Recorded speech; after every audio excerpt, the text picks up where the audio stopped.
ഇപ്പം പുരാവസ്തു വകുപ്പിൻ്റെ കീഴിലാണ് ഈ അമ്പലം. പക്ഷേ പുരാവസ്തുവിൻ്റെ കൂടി അനുമതിയോടുകൂടി ആർക്കിയോളജിക്കൽ സർവേ ഓഫ് ഇന്ത്യയെ ഏൽപ്പിക്കണമെന്നൊരു അഭിപ്രായം വന്നിട്ടുണ്ട്. കാരണം ഞാൻ ഇതിനു മുമ്പ് സംസാരിച്ചുള്ളത് നാഷണൽ കൾച്ചറൽ ഫണ്ടാണ്.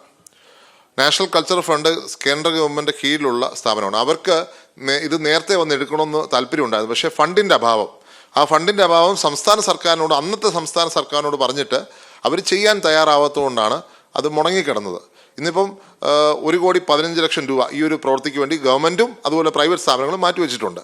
അപ്പോൾ ഈ സാംസ്കാരിക കൾച്ചറൽ ഫണ്ടിലേക്ക് തന്നെ അത് കൊടുക്കണമെന്നൊരാഗ്രഹമുണ്ട്. അത് സർക്കാരിൻ്റെ കൂടെ താല്പര്യം പറഞ്ഞിട്ടുമായിരിക്കും അത് ചെയ്യുക. അതുപോലെ അവിടെയൊക്കെ ഓൾറെഡി ഒരു റോഡ് 5 കോടി രൂപ മാറ്റിവെച്ചിട്ടുണ്ട്. പക്ഷെ 3 വർഷം മുമ്പ് മാറ്റിവെച്ച അവിടെ ഇപ്പോഴാണ് എന്തെങ്കിലും ഒരു പ്രവർത്തനം നടപ്പിലാക്കിയിരിക്കുന്നത്. അത് വളരെ ഖേദകരമാണ് എന്ന് പറയാതിരിക്കാൻ തരവില്ല. 5 കോടി രൂപ കൊടുത്തിട്ട് 3 വർഷമായി. ഇപ്പോഴാണ് തർക്കം തീരുന്നത്. അതിപ്പം ഒരു സർക്കാരിൻ്റെ കുഴപ്പമാണെന്ന് ഞാൻ പറയുന്നില്ല. പക്ഷേ വകുപ്പുകൾ തമ്മിലുള്ള ഒരു ചേർച്ചയില്ലായ്മ കൂടിയുണ്ട് എന്ന് പറയേണ്ടിയിരിക്കുന്നു.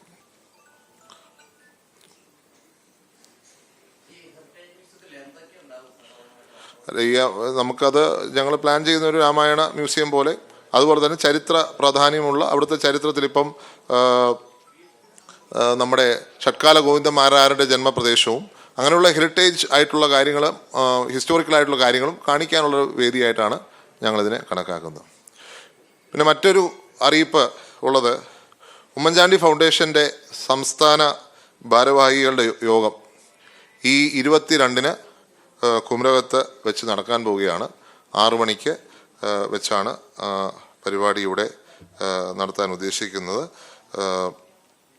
കുമരകം പാർക്ക് റിസോർട്ട് വെച്ചാണ് ഈ ആദ്യമായി സംസ്ഥാന കമ്മിറ്റി യോഗം നടക്കുന്നത്. അതിനു മുമ്പ് 5:30 അദ്ദേഹത്തിൻ്റെ കല്ലറയിലും 6 മണിക്ക് വിപുലമായ MLA മാരടക്കമുള്ളവർ പങ്കെടുക്കുന്ന സംസ്ഥാന ഭാരവാഹികളുടെ യോഗം പാർക്ക് റിസോർട്ട് കുമരകത്ത് വെച്ച് നടക്കുന്നതായിരിക്കും.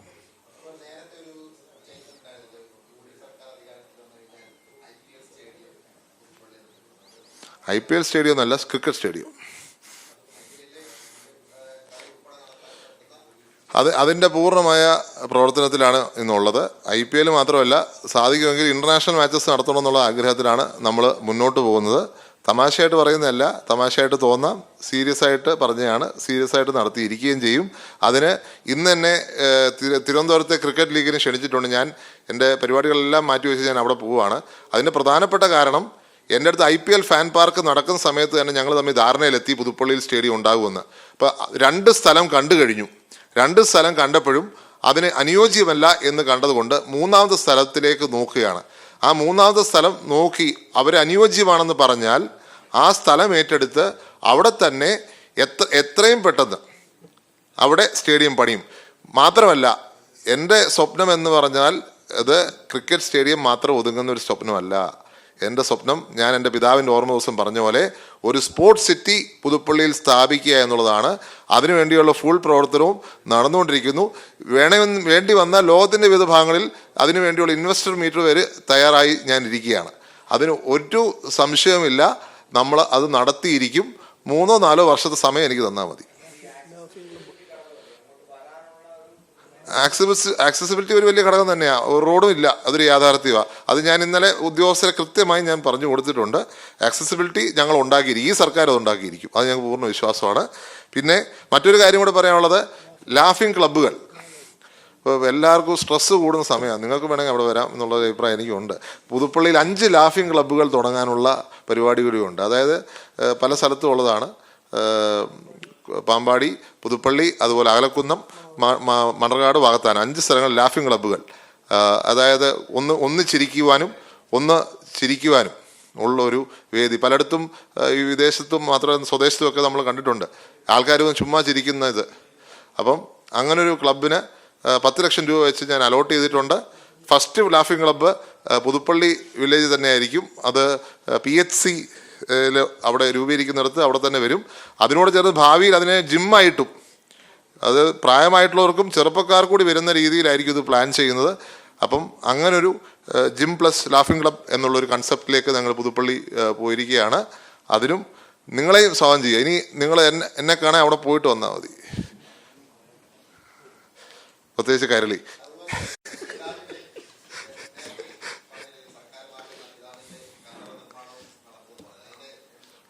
എന്നാന്ന് പറഞ്ഞില്ലല്ലോ, അത് നടന്നോളൂ,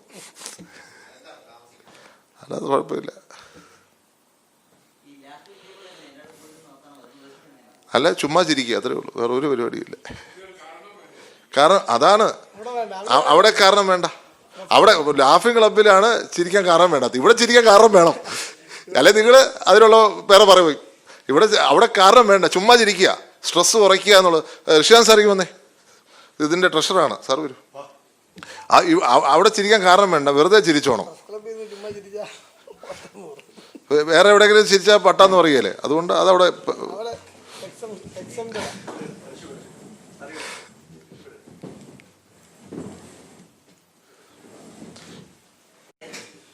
ഏതാ ലാഫിംഗ് ക്ലബ് ഞാൻ അങ്ങനെ കേട്ടിട്ടില്ല.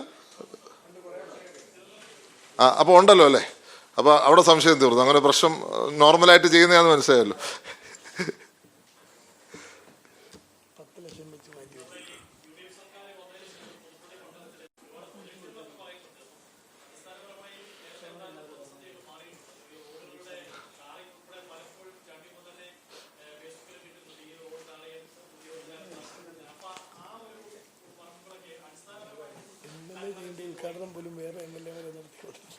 ഞങ്ങളുടെ സർക്കാർ വരുന്നതിന് മുമ്പ് ഞാൻ ചെയ്യേണ്ട ഉദ്ഘാടനം പോലും മറ്റ് MLA-മാർ വന്ന് ചെയ്ത കാര്യമുണ്ട്. ഇപ്പം റോഡുകളുടെ കാര്യത്തിൽ ഒരു വിട്ടുവീഴ്ചയ്ക്ക് ഞാൻ തയ്യാറല്ല. സർക്കാർ ചെയ്താൽ, സർക്കാർ ഉദ്യോഗസ്ഥർ ചെയ്താൽ വെൽ ആൻഡ് ഗുഡ്, ഇല്ലെങ്കിൽ സമരത്തിൻ്റെ പാത സ്വീകരിക്കാനും എനിക്ക് മടിയില്ല.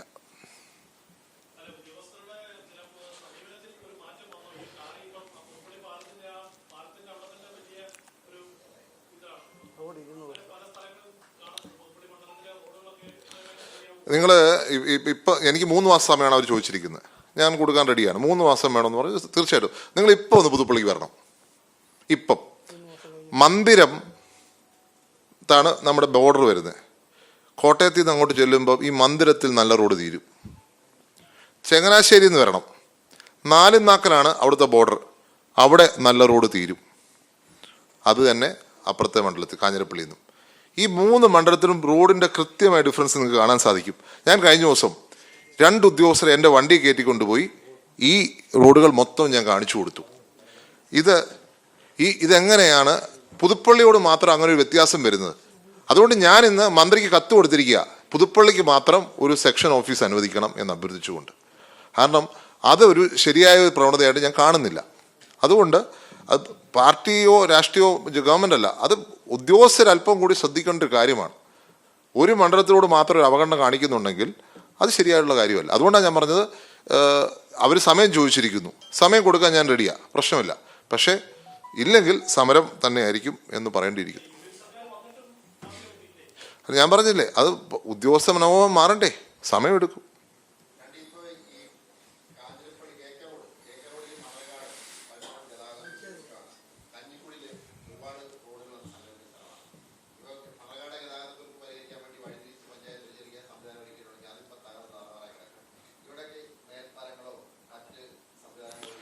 അല്ല, അതിനുള്ളത് NS-ന്റെ കീഴിലുള്ള കാര്യമാണ്.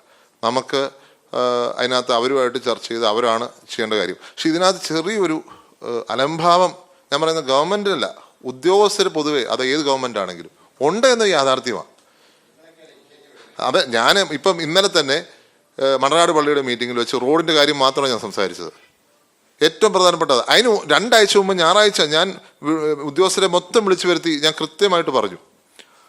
ഇതിൻ്റെ പ്രശ്നം എന്ന് വെച്ചാൽ വെണ്ണിമല രാമലക്ഷ്മണ ക്ഷേത്രത്തിൽ തന്നെ നമ്മുടെ ഓഗസ്റ്റ് 12 വാവാണ്. ഞാൻ 3 ആഴ്ച മുമ്പ് മീറ്റിംഗ് വിളിച്ചിട്ട് പറഞ്ഞു 5 കോടിയുടെ വർക്ക് അവിടെ നിൽക്കട്ടെ, അതിപ്പം പക്ഷെ ഒരു റോഡെങ്കിലും നന്നാവണ്ടേ. ഒരു റോഡ് ആ റോഡിലോട്ട് ഇറങ്ങാൻ പറ്റത്തില്ല. അപ്പോൾ എനിക്ക് വാക്ക് തന്നെന്തറിയോ, എനിക്ക് വാക്ക് തന്നത് ഇത് വാട്ടർ അതോറിറ്റിയുടെ കീഴിലാണ്, ഉടനെ തന്നെ ഇത് നന്നാക്കും. അപ്പം ഞാനത് വിശ്വസിച്ച് ഞങ്ങൾ മീറ്റിംഗ് എല്ലാം കഴിഞ്ഞു. കർക്കിടക 3 ദിവസം മുമ്പ് ഞാൻ അന്വേഷിച്ച് പറയും ഇതുവരെ ചെയ്തിട്ടില്ല.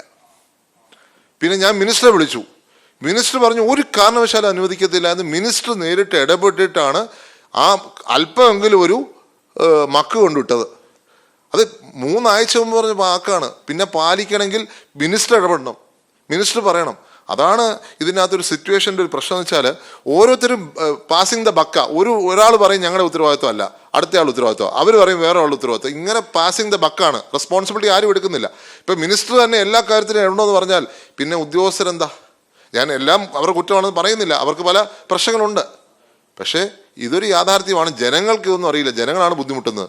അതുകൊണ്ട് എല്ലാവരോടുള്ള എനിക്കുള്ള അഭ്യർത്ഥന, റോഡിൻ്റെ കാര്യത്തിൽ ഒരു കോർഡിനേഷൻ ഉണ്ടാകും. ഇന്നിപ്പം ഒരു കോർഡിനേഷൻ കമ്മിറ്റി ഞാൻ പറഞ്ഞിട്ട് ഇന്ന് കൂടിയിരിക്കുക. വാട്ടർ അതോറിറ്റിയും പഞ്ചായത്ത് പ്രസിഡന്റുമാരും അടക്കമുള്ളവർ ഇന്നിപ്പം ഒരു ജോയിന്റ് വർക്കിംഗ് ഗ്രൂപ്പ് ഉണ്ടാക്കി. TVയിൽ ഇപ്പം കൂടിയിട്ട്, അതുകൊണ്ടാണ് പ്രസിഡന്റ് താമസിച്ചത്. അതായത് വാട്ടർ അതോറിറ്റിയും PWDയും അവർ ഒരുമിച്ച് കൂടി നമ്മുടെ ജനപ്രതിനിധികളെയും ഒരു വർക്കിംഗ് ഗ്രൂപ്പ് ഉണ്ടാക്കിയിരിക്കുക. കാരണം ഇവർ തമ്മിൽ കമ്മ്യൂണിക്കേഷൻ ഇല്ലാതെ വരുമ്പോൾ ജനങ്ങൾ ബുദ്ധിമുട്ടുന്നു. ജനപ്രതിനിധികൾ അതിൻ്റെ ബുദ്ധിമുട്ട് അവരെ അറിയിച്ചിട്ടുണ്ട്. അതുകൊണ്ടാണ് ഈ ഒരു കോർഡിനേഷൻ കമ്മിറ്റി ഉണ്ടാക്കിയിരിക്കുന്നത്. ഞാനില്ല, ഒരു സബ് വർക്കിംഗ് കമ്മിറ്റി ഉണ്ടാക്കിയിരിക്കുക പുതുപ്പള്ളിക്ക് വേണ്ടി മാത്രം. അത് എഫക്റ്റീവായിട്ട് പോകുമെന്ന് തന്നെയാണ് പ്രതീക്ഷ. അവർ ഇടയ്ക്കിടയ്ക്ക് കൂടണമെന്ന് ഞാൻ പറഞ്ഞിട്ടുണ്ട്. അതല്ലെങ്കിൽ നടക്കുകയില്ല.